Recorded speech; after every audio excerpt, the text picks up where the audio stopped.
question is way beyond business. And I challenge you and invite you throughout the whole of this work to keep the two of you there, your professional self and your personal self. The fundamental context in which we're working is this idea that perhaps Adelaide and South Australia have existed in a paradigm of development first, planning, structuring the development, and design, if you like, tagged onto the end of it.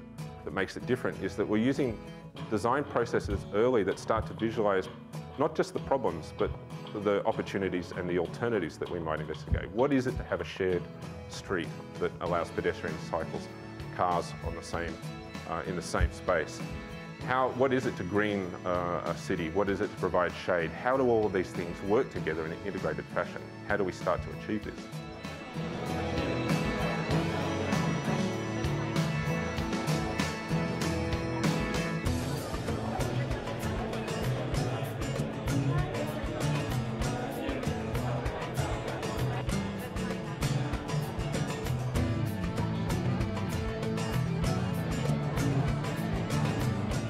That improving quality of life needs to be the resonating focus.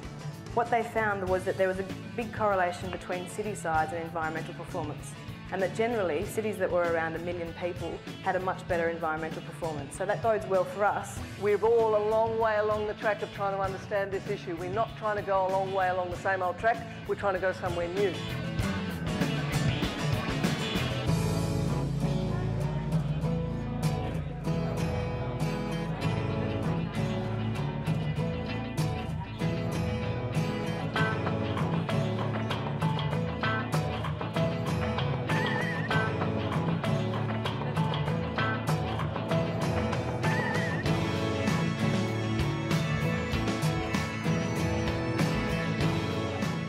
My name's Joel Katzlow. Paul Darrington. Carolyn Wick. Kevin Lowe.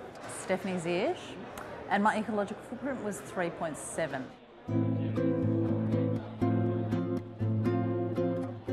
Thinking about ways that we can support increased food production in the city is one really important step towards that. One of the big shifts is that most people are thinking about doing the right thing, in trying to improve the environment, trying to improve their footprints, recycle, all those things that we hope will make a small difference and ultimately a big difference to the world.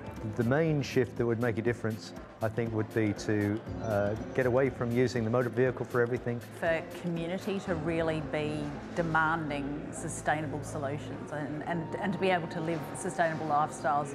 But it's about connected open spaces, I think, is, it's usable and appreciated by communities. And I think when you look at what makes a sustainable community, it's about how people relate to the space, how they use the space, and how they appreciate the space.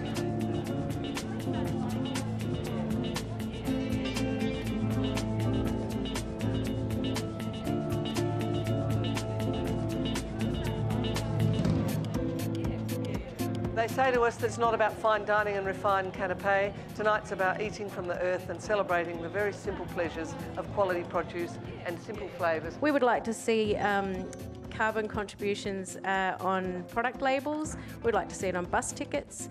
We'd like to see it on buildings. We'd like to see it on bills for service. So we need to remove the impediments for environmental innovation if we're going to create that concept and that vision of a green city. Local government is leading the way and working in partnership. I think it was an area where there was a lot of positive energy.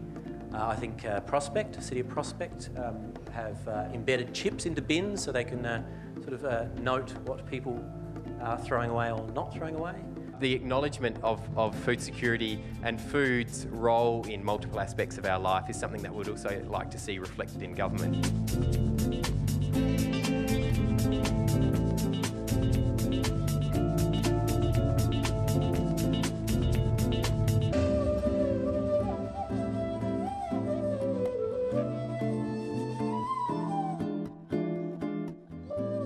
So what you're actually asking for is creating, at least, or heading towards a more natural system which isn't for our use.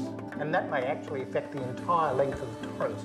So you're talking about a big quantum step in the way we think about the natural environment within our own community.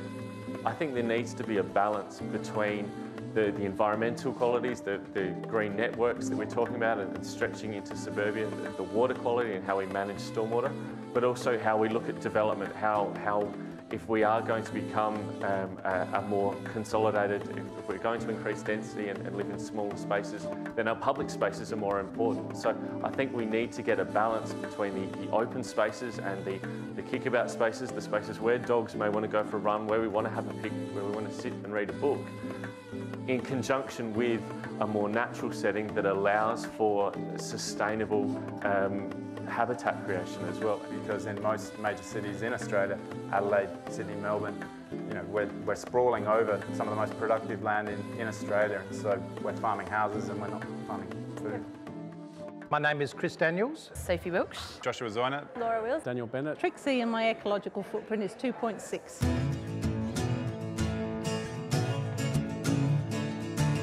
Each individual's ability to make a change.